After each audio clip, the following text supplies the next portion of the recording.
Removing backslashes from values in a Pandas data frame. I have a Pandas data frame that contains backslashes. I want to strip out those backslashes, but I can't get the replace function to work. Here's what I'm doing.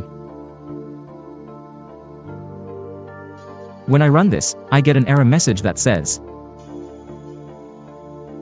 if I remove regex equals true, I don't get the error, but nothing gets replaced. How do I remove the backslashes?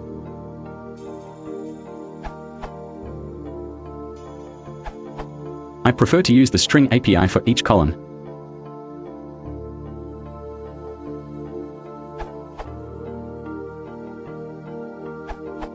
You can use replace